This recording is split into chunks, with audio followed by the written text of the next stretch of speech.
हमारे मित्र आदरणीय मयंकेश्वर शरण सिंह जी, सदस्य विधान परिषद मुकेश शर्मा जी, उमेश द्विवेदी जी, माननीय विधायक आदरणीय नीरज बोरा जी, आदरणीय जयदेवी जी, प्रमुख सचिव आदरणीय पार्थसारथी सेन शर्मा जी, उपस्थित सभी हमारे ऑफिसर्स, चयनित हमारे भाइयों तथा बहनों, पत्रकार मित्रों, आज स्वास्थ्य विभाग के लिए बहुत ही महत्वपूर्ण दिन है।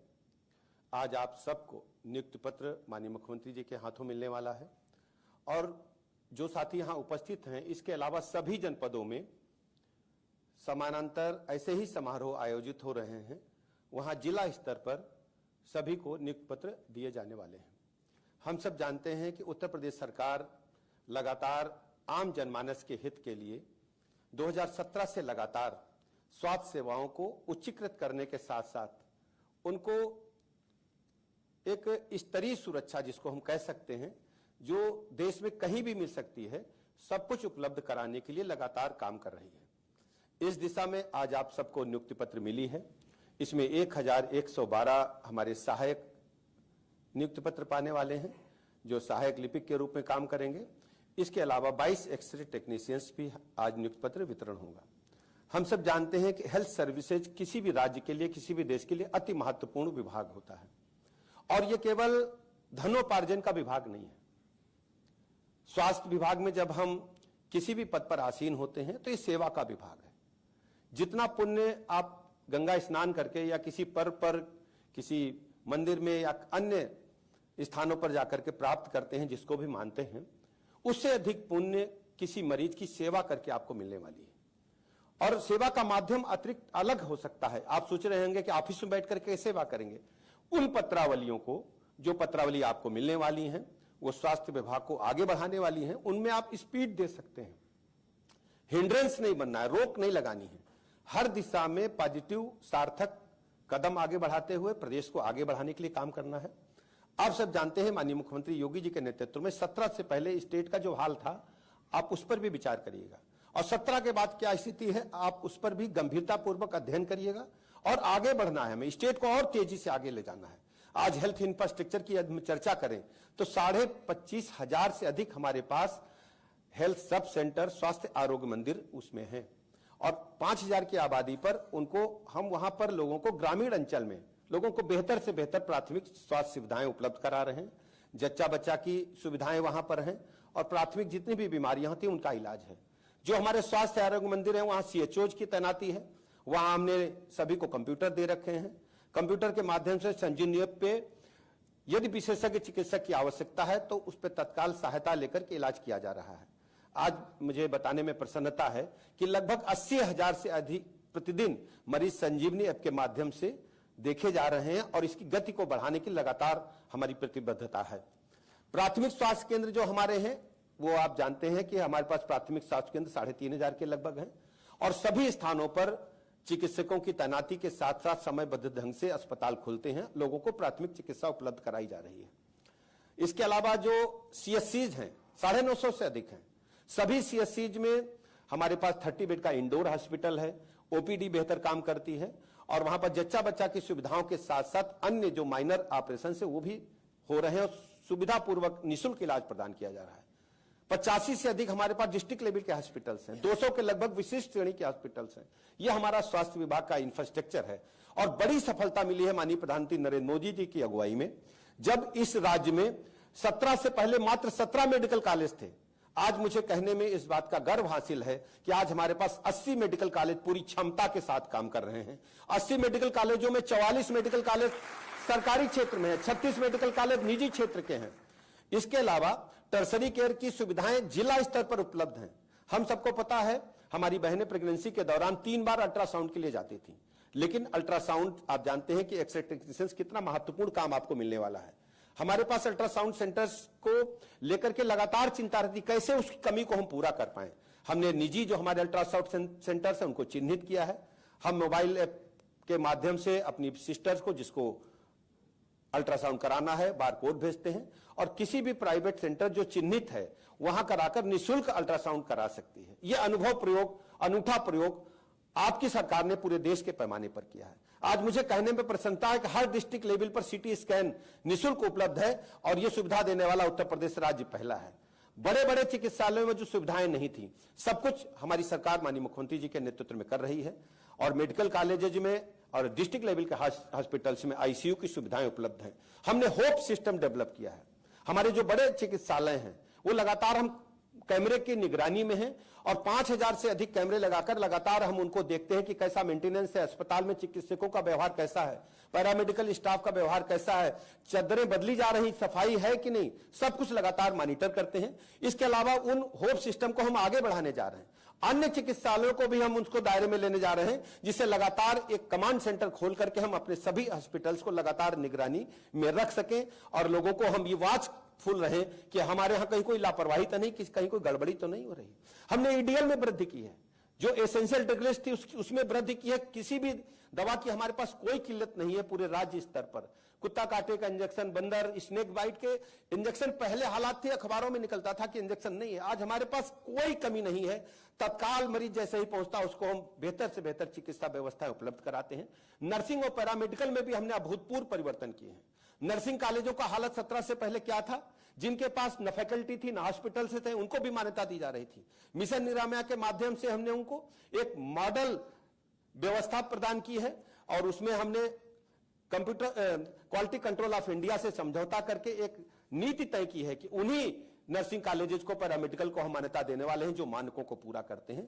हम बेहतर से बेहतर लोगों को चिकित्सा व्यवस्था और चिकित्सा शिक्षा उपलब्ध कराने के लिए काम कर रहे हैं और उत्तर प्रदेश केवल मैन पावर के मामले में जो चिकित्सा शिक्षा विभाग है, उत्तर प्रदेश के साथ साथ पूरे देश दुनिया को एक बड़ा, मैं कह सकता हूं, केंद्र मिलने वाला है। मैं प्रदेश के सभी युवाओं से कहता हूं, एक चिकित्सा स्वास्थ्य विभाग से जुड़ करके आप लोगों की सेवा भी कर सकते हैं, धनोपार्जन भी कर सकते हैं और एक पुण्य का भी एक कमाई आप कर सकते हैं। हम सब मिलकर के अपने प्रदेश को बेहतर से बेहतर बनाने का काम कर रहे हैं। इन्हीं शब्दों के साथ मैं आप सबका हृदय की गहराइयों से बहुत बहुत आभार प्रकट करता हूं। नवनियुक्त अपने भाई बहनों को बहुत बहुत बधाइयां देता हूं। आपका भविष्य उज्जवल है और उत्तर प्रदेश में मुख्य धारा में आप जुड़े हैं। उत्तर प्रदेश के डेवलपमेंट की, उत्तर प्रदेश के विकास की, उत्तर प्रदेश को आगे ले जाने की माननीय मोदी जी के रूप में जो मार्गदर्शन हम सबको मिला है, प्रधानमंत्री के रूप में विकसित भारत का जो संकल्प है 2047 में, उस मुहिम को लेकर के आप चलेंगे, उसके ब्रांड एम्बेसडर बनेंगे। मुझे पूरा भरोसा है माननीय प्रधानमंत्री जी के नेतृत्व में, माननीय मुख्यमंत्री जी के नेतृत्व में हम विकसित भारत के संकल्प को शीघ्र पूरा कर लेंगे। बहुत बहुत धन्यवाद। बहुत बहुत धन्यवाद, आभार माननीय उप मुख्यमंत्री जी आपके उद्बोधन के लिए। माननीय मुख्यमंत्री जी की प्रेरणा और दिशा निर्देशन में मिशन रोजगार के अंतर्गत 8.5 लाख से अधिक युवाओं को सरकारी नौकरियां मिल चुकी हैं। विगत वर्षों में इसी सभागार में स्वास्थ्य विभाग के अंतर्गत स्टाफ नर्सेस, एएनएम, विशेषज्ञ चिकित्सक, चिकित्सा स्वास्थ्य शोध अधिकारी, सहायक आचार्य इत्यादि को नियुक्ति पत्र माननीय मुख्यमंत्री जी द्वारा यहां प्रदान किए गए हैं। इसी परिदृश्य पे प्रस्तुत है एक लघु फिल्म, आइए देखें। युवाओं को जब हर क्षेत्र में आगे बढ़ने के समान अवसर मिलते हैं, उनकी प्रतिभा को सम्मान मिलता है, तो देश प्रगति पथ पर तेजी से आगे बढ़ चलता है। किसी भी देश का भविष्य उसकी युवा पीढ़ी पर निर्भर होता है। इसलिए ये जरूरी है कि हम अपने युवाओं के भविष्य के लिए और उनको भारत के उज्जवल भविष्य के लिए तैयार करें। यशस्वी प्रधानमंत्री नरेंद्र मोदी जी के इसी विजन के अनुरूप युवाओं के स्वावलंबन को पंख लगे हैं। यशस्वी प्रधानमंत्री जी की प्रेरणा से माननीय मुख्यमंत्री योगी आदित्यनाथ जी के प्रगतिशील नेतृत्व में उत्तर प्रदेश के युवाओं ने शिक्षा, चिकित्सा, शोध, विज्ञान और खेल सहित हर क्षेत्र में देश का मान बढ़ाया है। एक समय था जब प्रतिभावान युवाओं की कड़ी मेहनत पर भारी पड़ता था सरकारी नौकरियों में भ्रष्टाचार का खेल और भाई भतीजावाद। शीर्ष पर थी बेरोजगारी।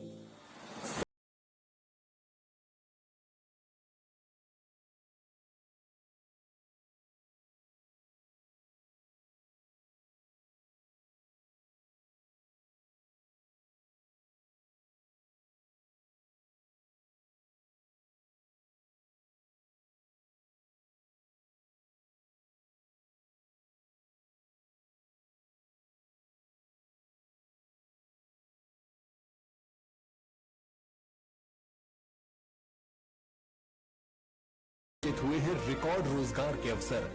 उत्तर प्रदेश के किसी भी नौजवान के सामने, उत्तर प्रदेश के किसी भी नागरिक के सामने अपनी पहचान को छुपाने का संकट भी नहीं है और अपने ही जनपद में, अपने ही गांव और अपने ही घर में उसको नौकरी की गारंटी भी मिल रही है।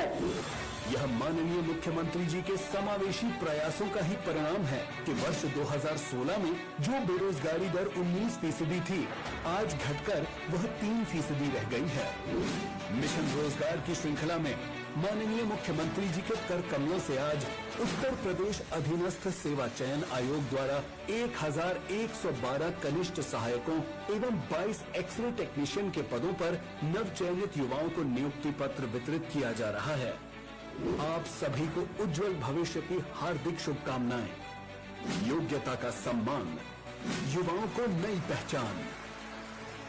आज इस कार्यक्रम के अंतर्गत हमारे उत्तर प्रदेश के यशस्वी माननीय मुख्यमंत्री जी की गरिमामयी अध्यक्षता में चिकित्सा विभाग के नव नियुक्त कनिष्ठ लिपिक एवं एक्सरे टेक्नीशियंस को नियुक्ति पत्र वितरित किए जाएंगे। मैं बहुत ही आदर के साथ माननीय मुख्यमंत्री जी से विनम्र अनुरोध करूंगी कि इन नवनियुक्त कनिष्ठ लिपिकों एवं एक्सरे टेक्नीशियंस को अपने शुभ कर कमलों से नियुक्ति पत्र वितरित कर हमें अनुग्रहित करें।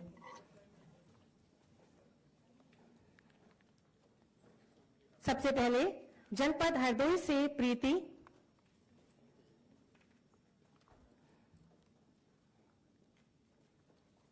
आप सभी की अनवरत तालियां, शुभकामनाएं मंच तक। जनपद सुल्तानपुर से जनेश्वर द्विवेदी,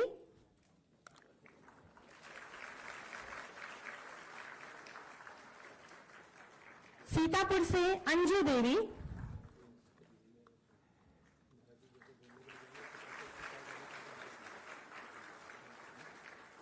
बाराबंकी से पुनीत कुमार,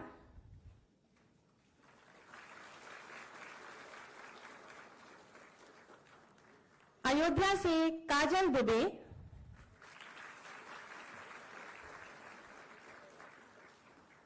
जनपद लखनऊ से मोहम्मद रफत खान,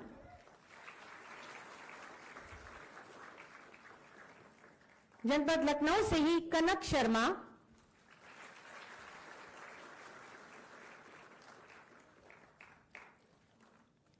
नूरुद्दीन अंबेडकर नगर से,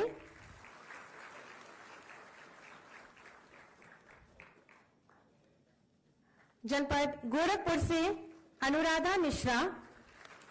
आप सभी की तालियों में ऊर्जा की थोड़ी कमी है, आप सब शुभकामनाएं हेतु तालियां बजाएं।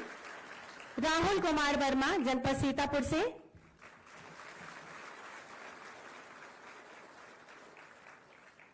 लखनऊ से कोमल रावत,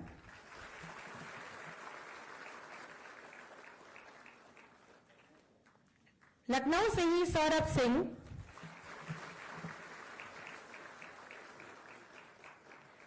जनपद बाराबंकी से स्नेहा वर्मा,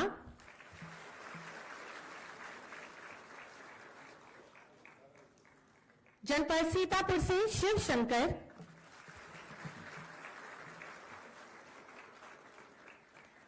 जनपद अयोध्या से प्रियंका वर्मा,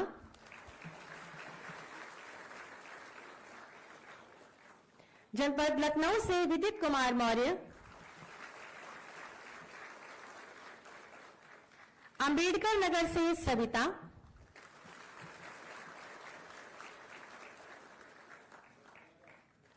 रायबरेली से सोनू लाल। नवनियुक्त एक्सरे टेक्नीशियंस में सबसे पहले विश्वनाथ श्रीवास्तव जी सीतापुर से,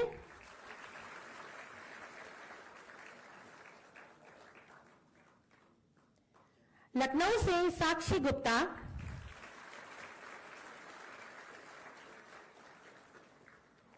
सीतापुर से मोहन लाल वर्मा,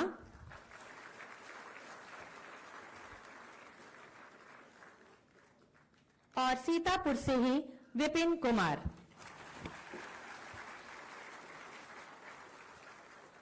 आप सभी को बहुत बहुत शुभकामनाएं और बधाई। बहुत बहुत धन्यवाद, आभार माननीय मुख्यमंत्री जी।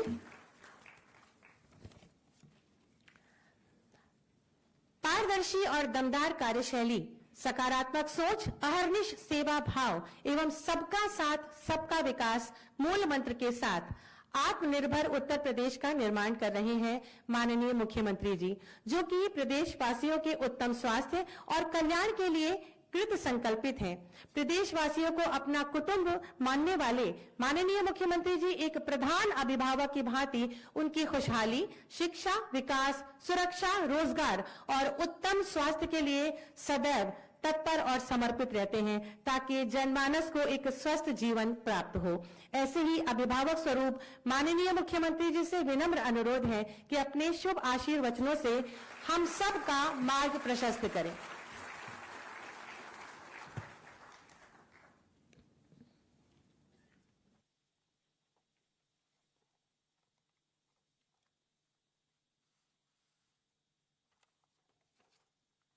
चिकित्सा स्वास्थ्य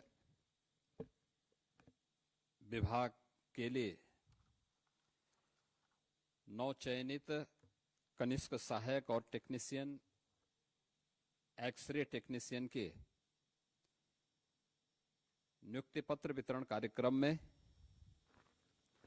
उत्तर प्रदेश सरकार में मंत्रिमंडल के मेरे वरिष्ठ सहयोगी, उप मुख्यमंत्री तथा चिकित्सा स्वास्थ्य और चिकित्सा शिक्षा के मंत्री श्री ब्रजेश पाठक जी, विभाग के राज्य मंत्री श्री मयंकेश्वर शरण सिंह जी, आज के इस समारोह में उपस्थित लखनऊ के हमारे माननीय जनप्रतिनिधिगण, माननीय विधायक डॉक्टर नीरज बोरा जी, श्रीमती जयदेवी जी, विधान परिषद सदस्य श्री मुकेश शर्मा जी, सुमेश द्विवेदी जी, प्रमुख सचिव चिकित्सा स्वास्थ्य एवं चिकित्सा शिक्षा श्री पार्थ सारथी सिंह शर्मा जी, विभाग के सभी अधिकारीगण, प्रदेश के सभी जनपदों में नियुक्ति पत्र वितरण के लिए आयोजित समारोह में उपस्थित सभी मान्य जनप्रतिनिधिगण और सभी नवनियुक्त कनिष्ठ सहायक, एक्सरे टेक्नीशियंस और उनके अभिभावकगण, उपस्थित बहनों और भाइयों, मैं सबसे पहले आप सभी को इस पारदर्शी और निष्पक्ष चयन की प्रक्रिया के उपरांत नियुक्ति पत्र वितरण के अवसर पर आप सबको बधाई देता हूं, आपके अभिभावकों को भी बधाई देता हूं। अधीनस्थ चयन सेवा आयोग को इस पूरी प्रक्रिया को समयबद्ध तरीके से आगे बढ़ाने के लिए हृदय से धन्यवाद देता हूं।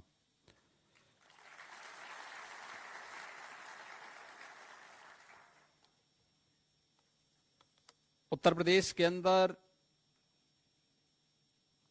निष्पक्ष और पारदर्शी तरीके से चयन की प्रक्रिया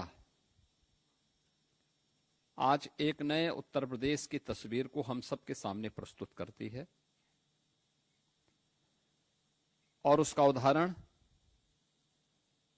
चिकित्सा स्वास्थ्य और चिकित्सा शिक्षा विभाग भी हम सबके सामने है। पिछले 8 साढ़े 8 वर्ष के अंदर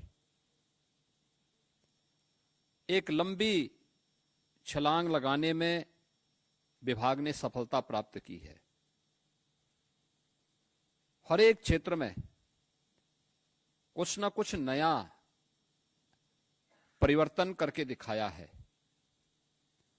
यह परिवर्तन प्रधानमंत्री मोदी जी के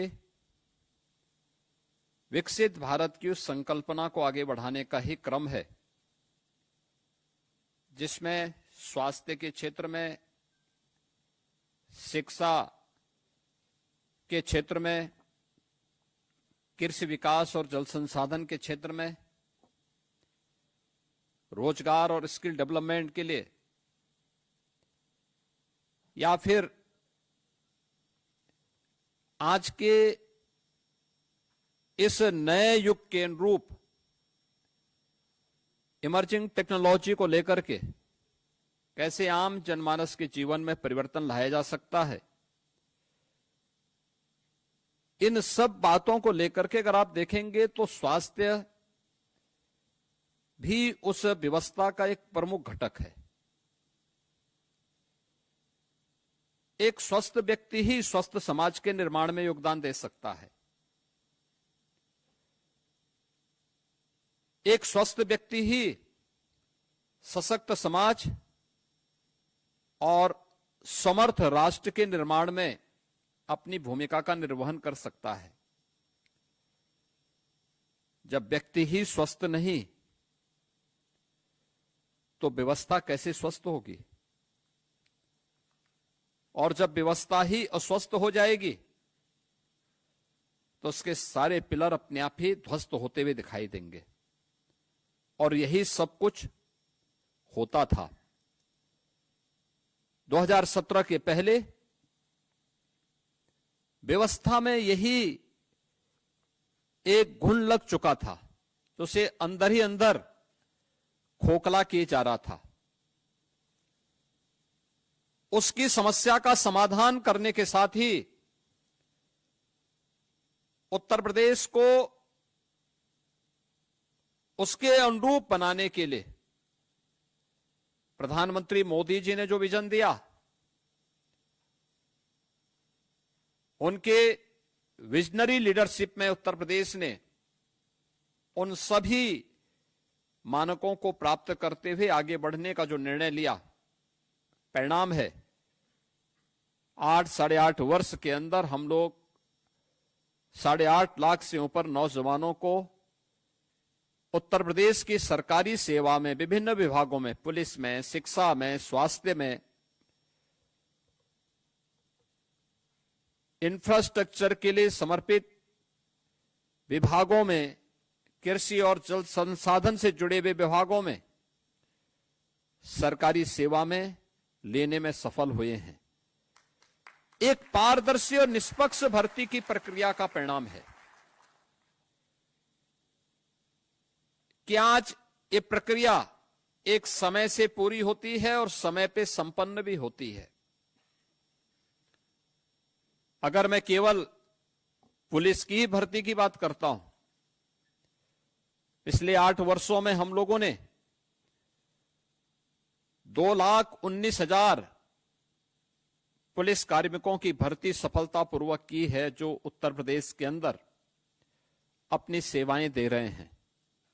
आप सोचो कि 2,19,000 पुलिस की भर्ती केवल इन 8 वर्षों के अंदर संपन्न हुई है, जिसमें से अभी हाल ही में 60,200 से अधिक पुलिस कार्मिकों की भर्ती भी संपन्न हुई। मुझे याद है जब पहली बार हम लोगों ने पुलिस की भर्ती करनी प्रारंभ की थी, जगह खाली थी, लेकिन हम लोगों को ट्रेनिंग करने की समस्याएं खड़ी हुई थी। भर्ती हमने 50,000 की निकाली, भर्ती किए तो हमारे पास ट्रेनिंग सेंटर नहीं थे। हमने जब रिव्यू किया तो पता लगा केवल 3,000 पुलिस कार्मिकों की ट्रेनिंग एक साथ हो सकती है, इससे ज्यादा नहीं। हमने मिलिट्री, पैरामिलिट्री, अन्य राज्यों के ट्रेनिंग सेंटर लिए, तब किसी प्रकार से उस ट्रेनिंग को हम पूरा कर पाए थे। और इस बार हमने 60,200 पुलिस कार्मिकों की भर्ती की।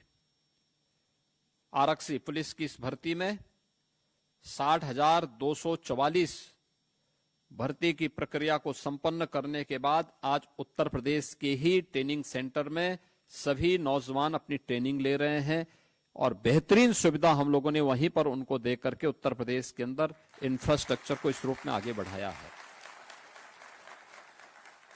कहां 3,000 की ट्रेनिंग नहीं हो पाती थी, आज 60,000 से ज्यादा उत्तर प्रदेश के नौजवान उत्तर प्रदेश में ही ट्रेनिंग ले रहे हैं। भर्ती की प्रक्रिया में भी ऐसे ही होता था। और किस प्रकार की भर्तियां होती थी? हमें बहुत सारी भर्तियों को उस समय सीबीआई को देना पड़ा था। इस समय आप देख रहे होंगे एक व्यक्ति 8-8 जगह में नाम लिखा करके पैसा लिए जा रहा था। वो तो जब जांच में सामने आया तब पता लग रहा है। ये कौन लोग हैं? ये वही लोग हैं जो एक परिवार के लोग पैसा लेकर के और ये भर्ती करते थे और उत्तर प्रदेश की जनता को इस प्रकार के लूटते थे। जो लूट आज उस रूप में देखने को मिली, वो भर्ती 2016 की भर्ती है वो, और जांच करवाई थी हम लोगों ने। चल रही है जांच अभी। वो जांच समय पे हो जाएगी तो बहुत सारे ऐसे महाभारत के रिश्ते अब बाकी का जीवन जेल में ही बिताने के लिए मजबूर होंगे, क्योंकि उनके कारनामे ऐसे थे कि वे कारनामे उत्तर प्रदेश को लगातार धरातल की ओर लेके जा रहे थे। विकास की बुलंदियों को छूने की बजाय उसको गर्त की ओर धकेलने में सहायक हो रहे थे, और यही होता था। यह उत्तर प्रदेश जिस पर प्रकृति और परमात्मा की असीम कृपा है, वह उत्तर प्रदेश को बीमारू बना दिया। जब प्रदेशी बीमारू हो गया तो नागरिकों की क्या हाल होते रहे होंगे। पहचान का संकट खड़ा हो गया। नौजवान को नौकरी नहीं, बेटी सुरक्षित नहीं, व्यापारी असहाय रहता था, किसान आत्महत्या करने के लिए मजबूर होता था। यहां पर परंपरागत उद्यम बंदी की कगार की ओर जा रहे थे। चारों ओर अव्यवस्था थी, अराजकता का सा वातावरण था। कोई भी पर्व और त्योहार आता था उससे पहले दंगे शुरू हो जाते थे।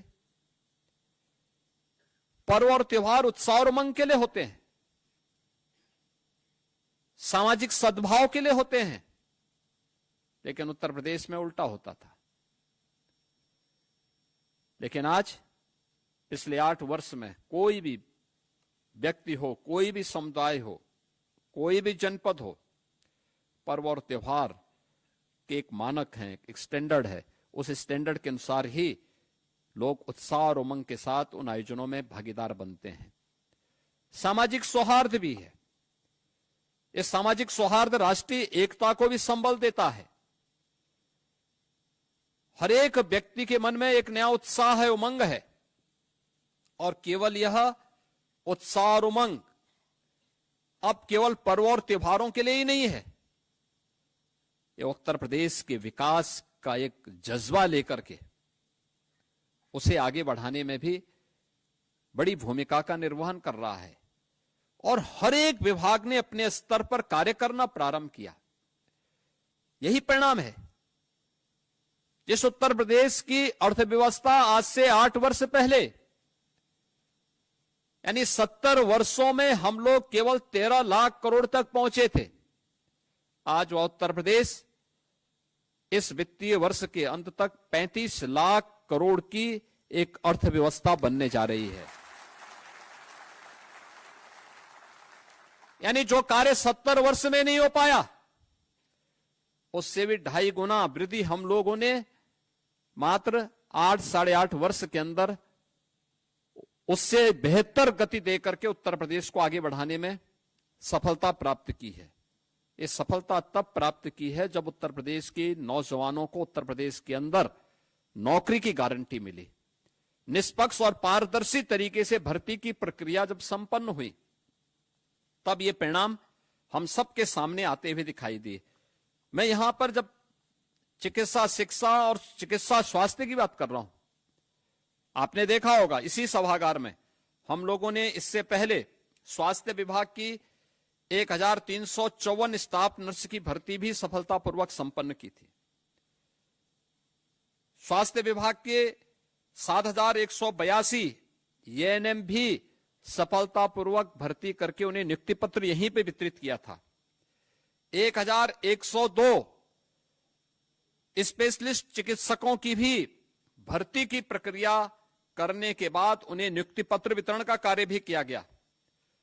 चिकित्सा शिक्षा विभाग के 278 जो एसोसिएट प्रोफेसर्स थे, उनकी भी भर्ती की प्रक्रिया को संपन्न किया, और उत्तर प्रदेश के जो हमारे बड़े बड़े चिकित्सा संस्थान हैं उनके लिए 2142 स्टाफ नर्स की भी भर्ती की प्रक्रिया को सफलतापूर्वक अकेले एक विभाग के स्तर पर इतनी भर्ती की प्रक्रिया संपन्न हुई, जिन्हें नियुक्ति पत्र देकर के आज वे उत्तर प्रदेश के विकास में अपना योगदान दे रहे हैं। यही उत्तर प्रदेश है जिसके बारे में डिप्टी सीएम श्री ब्रजेश पाठक जी कह रहे थे कि उत्तर प्रदेश में गवर्नमेंट मेडिकल कॉलेजेस 17, जनपद हैं 75, आबादी उस समय 20 करोड़, आज वो 25 करोड़ के आसपास, लेकिन मेडिकल कॉलेज 17 थे। आज उत्तर प्रदेश के अंदर सरकारी और निजी क्षेत्र को मिलाकर के देखेंगे तो जो पहले 40 मेडिकल कॉलेजेस थे जिसको बनने में 100 साल से ज्यादा लगे थे, आज उसी उत्तर प्रदेश में हम लोगों ने पिछले 8 साढ़े 8 वर्ष में मेडिकल कॉलेजेस की संख्या बढ़ा करके 80 से ऊपर हम पहुंचाने में सफल हुए हैं। और आज 1 डिस्ट्रिक्ट 1 मेडिकल कॉलेज या उत्तर प्रदेश की पहचान बन रही है। मेडिकल कॉलेज बनेगा तो केवल मेडिकल कॉलेज एडमिशन ही नहीं होते हैं, उसमें मेडिकल के प्रोफेसर भी, एसोसिएट प्रोफेसर भी, असिस्टेंट प्रोफेसर भी, उसमें अन्य क्लेरिकल स्टाफ भी, उसमें स्टाफ नर्स भी, फार्मासिस्ट भी, टेक्नीशियंस भी, इन सब की भी भर्ती होती है। इस सभी भर्ती की प्रक्रिया के साथ जोड़ करके उन सबको भी नौकरी दी गई। वह भी उसके साथ उन्हें वहां पर हर एक मेडिकल कॉलेजेस में बड़े पैमाने पे ये सभी पद देने के साथ वहां भर्ती की प्रक्रिया को भी उसी रूप में आगे बढ़ाने का कार्य किया गया। परिणाम है कि आज जनपद स्तर पर लोगों को सुविधाएं मिलनी प्रारंभ हुई। पहले आपको किसी भी हॉस्पिटल में आप जाते थे तो हॉस्पिटल बंद मिलता था,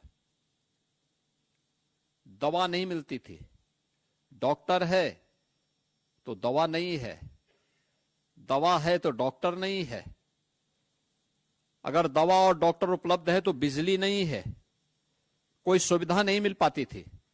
आज उत्तर प्रदेश मेडिकल कॉर्पोरेशन के माध्यम से दवाइयां भी उपलब्ध हो रही हैं, तो 5 करोड़ 34 लाख से अधिक परिवारों को, यानी अगर एक परिवार में 5 लोग भी होंगे ना, तब भी आप अनुमान कर लीजिए कि कितनी बड़ी संख्या से लाभान्वित हो रही है। यह आयुष्मान भारत कार्ड की सुविधा से यहां पर उत्तर प्रदेश के अंदर लाभान्वित हो रही है।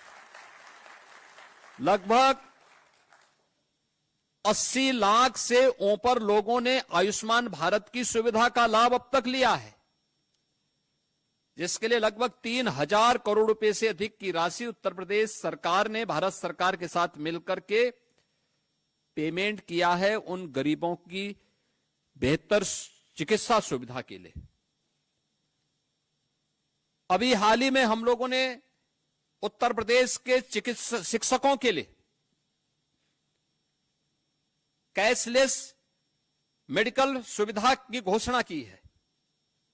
आप अनुमान करिए कि 11 लाख शिक्षक यानी 11 लाख परिवार, सीधे सीधे 55 लाख लोग सीधे सीधे इस सुविधा से लाभान्वित होने वाले हैं।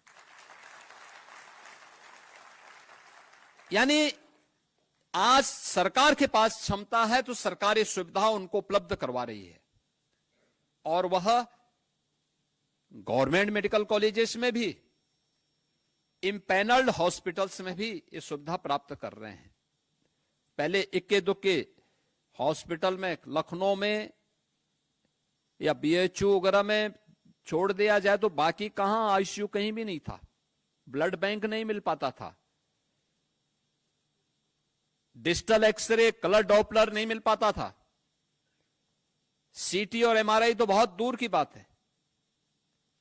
आज उत्तर प्रदेश के अंदर आप देखेंगे हर जनपद में ब्लड बैंक है, हर जनपद में आईसीयू की सुविधा है। हम लोग जब 17 में आए थे तब उत्तर प्रदेश के अंदर 2/3 से अधिक जनपद ऐसे थे जहां पर एक भी आईसीयू के बेड नहीं थे। आज उत्तर प्रदेश के अंदर हर जगह आप जाएंगे, आपको वहां पे आईसीयू के बेड भी मिलेंगे, मिनी आईसीयू भी मिलेंगे, डिजिटल एक्सरे की सुविधा मिलेगी, ब्लड बैंक भी मिलेगा। किसी भी प्रकार की वायरस जनित, विषाणु जनित बीमारी में जिसमें प्लेटलेट्स काउंट कम होते हैं, तो ब्लड सेपरेटर यूनिट या इस प्रकार की सुविधा भी वहां लोगों को, एक सामान्य गरीब से गरीब पेशेंट को प्राप्त होता है। डायलिसिस की सुविधा सभी 75 जनपदों में फ्री में सुविधा, हर गरीब के लिए फ्री में सुविधा। ऐसे ही हर एक क्षेत्र में यह सुविधा उपलब्ध करो। यानी अगर मेडिकल कॉलेजेस की संख्या, हॉस्पिटल्स की संख्या बढ़ी है, तो जनता को दी जाने वाली सुविधाएं भी उसी क्रम में बढ़ाई गई हैं। टेक्नीशियन हो या फिर कनिष्क सहायक, ये किसी भी संस्थान की एक बैकबोन होती है, उसकी रीढ़ की हड्डी होती है। आप अगर अपनी कार्य पद्धति को ठीक करेंगे, बहुत सारे लोगों को सहायता मिलती है। कनिष्क सहायक क्लेरिकल काम उसका होगा,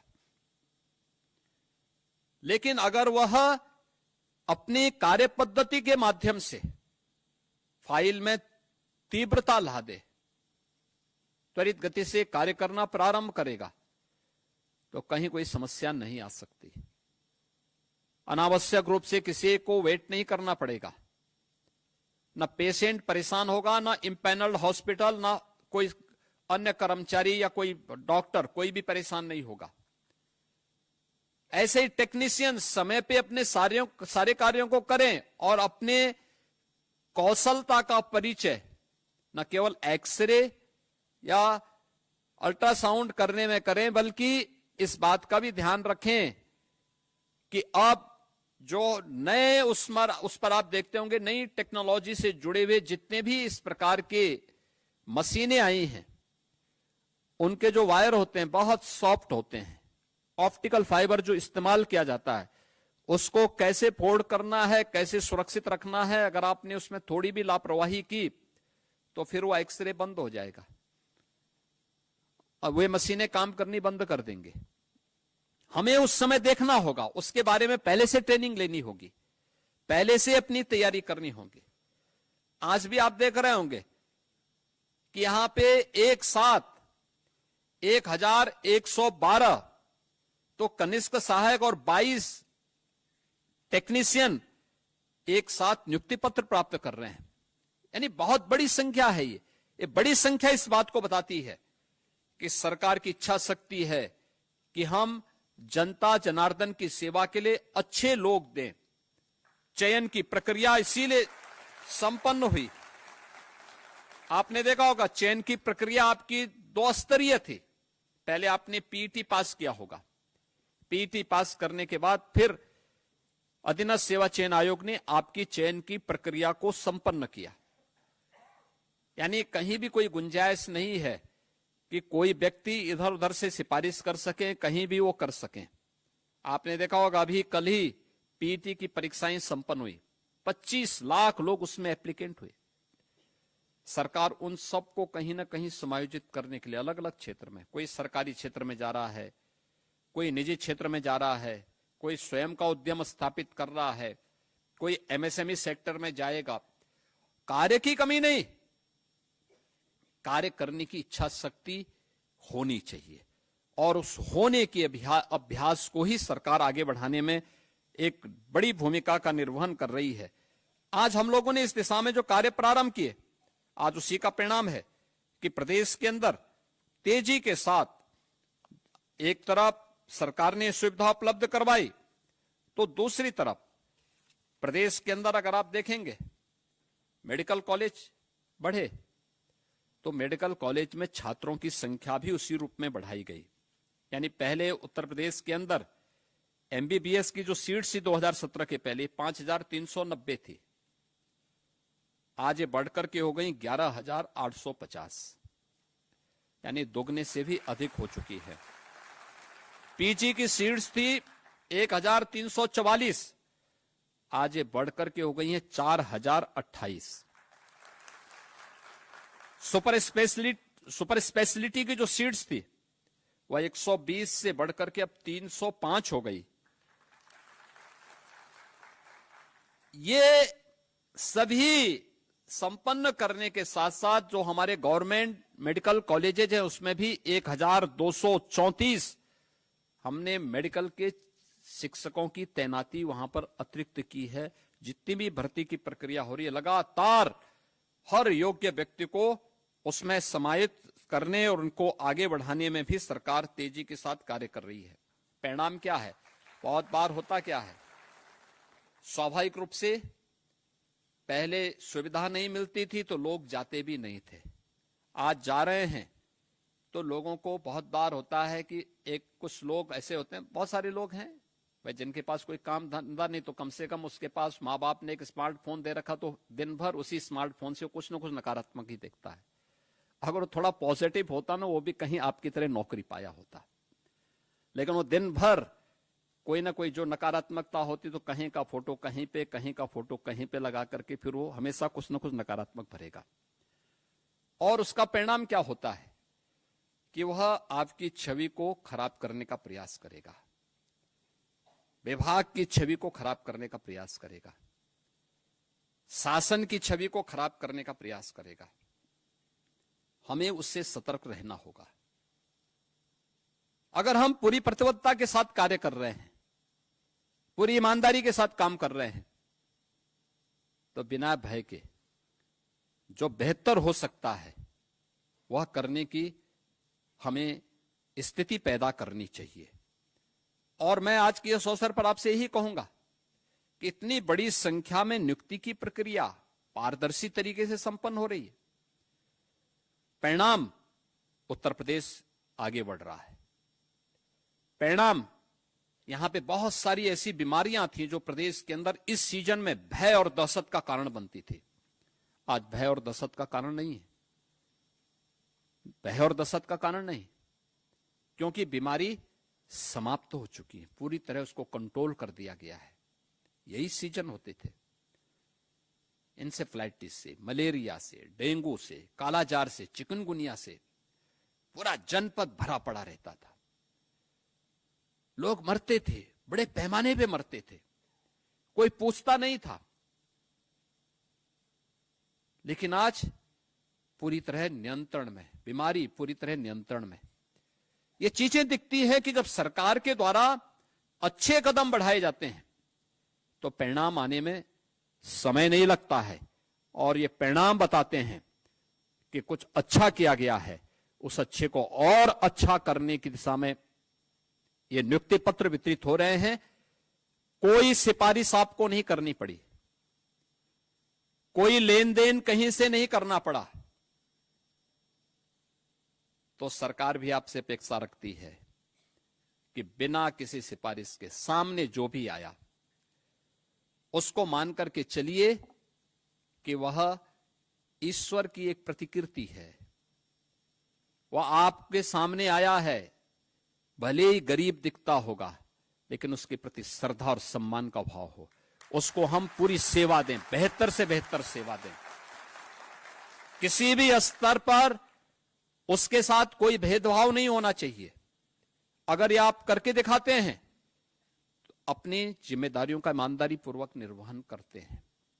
हर नागरिक अगर अपनी अपनी जिम्मेदारियों का निर्वहन करने लग जाएगा, याद करना, भारत को विकसित भारत बनने में, भारत को दुनिया की सबसे बड़ी ताकत बनने में बहुत देर नहीं लगने वाली है।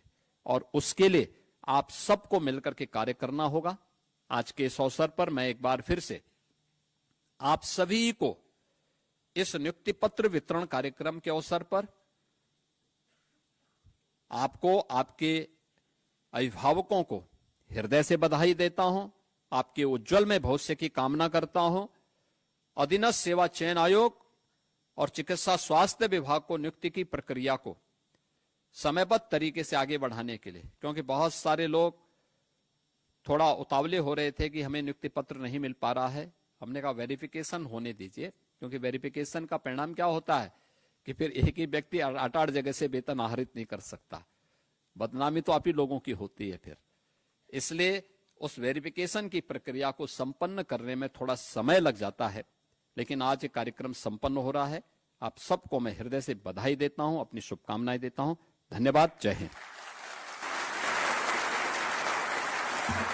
बहुत बहुत आभार माननीय मुख्यमंत्री जी, आपके प्रेरणादायी उद्बोधन हेतु। आपके द्वारा उद्बोधित एक एक शब्द सदैव हमें आगे बढ़ने और लोक कल्याण से जुड़ने के लिए प्रेरित करता है। और कार्यक्रम के अंत में मैं प्रमुख सचिव महोदय चिकित्सा स्वास्थ्य एवं परिवार कल्याण विभाग उत्तर प्रदेश श्री पार्थ सारथी सेन शर्मा जी से